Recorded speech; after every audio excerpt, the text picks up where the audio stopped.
In this video, we will give you an entire walkthrough of the Markerless motion capture system. It is important to realize that the system consists of several applications, the first of which is Qualisys, in which the actual recordings will take place. When you open Qualisys, you will be asked to select either Gait or Functional Assessment. For now, let's start with Functional Assessment. It may take a while for Qualisys to open. When Qualisys has started, you will be asked to select either an existing person or create a new person. For now, let's create a new one. You will be asked to provide this person with a unique ID, so meaning an ID that hasn't been listed in the left column. So for now, let's go with 001, and you have to specify the first and last name of this person. So for now, let's call this ESP Amsterdam. You can also specify the date of birth, sex, and the dominant side.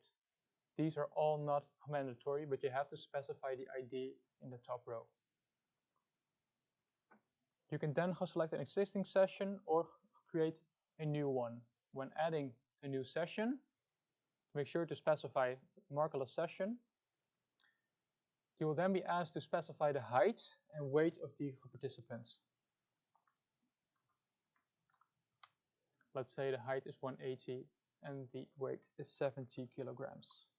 This is currently not important, but has to be specified. You can also specify the injury and injured side, but that won't be included in the analysis either. For the event mode, we have to specify that we are using a non-force placed setup, as that's not currently in our setup. Then click OK. We can then add our recordings. So when we select Add, you will see a whole variety of different analyses we can perform, including a drop jump, a side hop, or a single leg jump. For general analyses, select the generic Markerless session. You can leave a comment. Again, that's not mandatory, so for now we'll just select OK. You will then be asked to calibrate the system to ensure the accuracy of your data. For the calibration, select Start Preview, which will show you the output of the cameras. You will then need the magic wand and coordinate system. Place the coordinate system as depicted here, and then, after having select Calibrate, you will hear a sound indicating the calibration has started.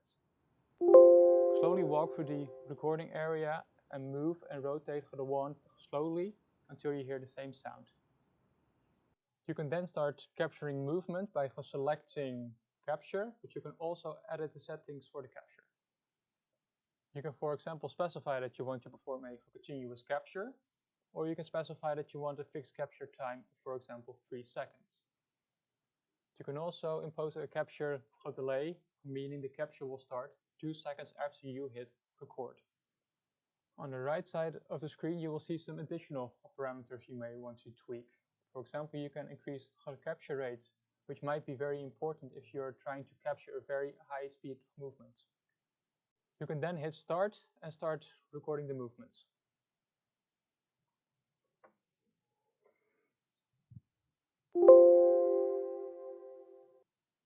You can also add additional trials and remove trials that were unsuccessful. You will then also be asked to specify whether you want to delete the attached files. In that case, select Yes. We will now change to a folder in which we perform several recordings. As you can see here, we performed 3 jumps, which we want to analyze. For example, now we can select Open the first jump, which will load the file. As every single frame has to be analyzed, it may be wise to crop for the video to make sure you're not trying to process too much data. For example, in this video, we can check whether we are already at the start of the jump.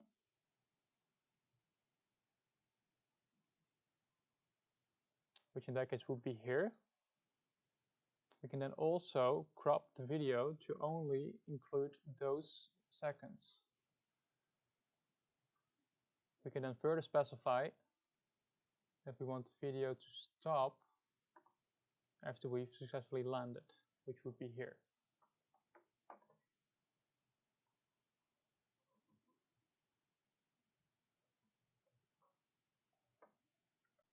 Then hit right click and select trim measurements. We're then asked whether we want to delete all this data, to which we say OK. And now you can see the corresponding video is less than 3 seconds.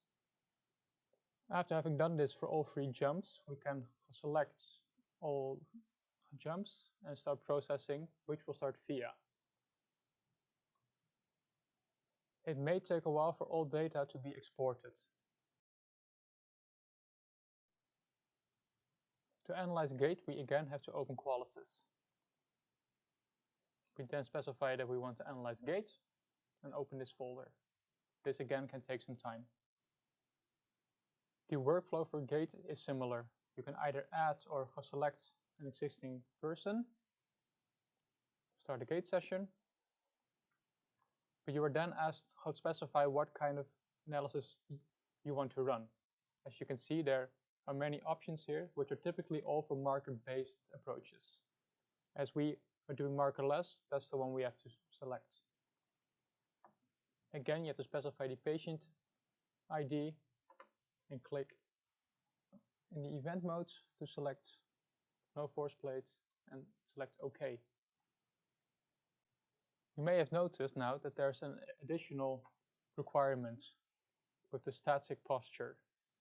You can again select capture to record the static posture. After having done this, you can start to capture Gait.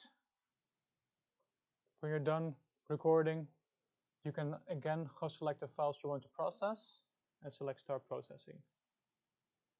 This will again bring you to VIA and eventually to Visual 3D, in which you can analyze the movement.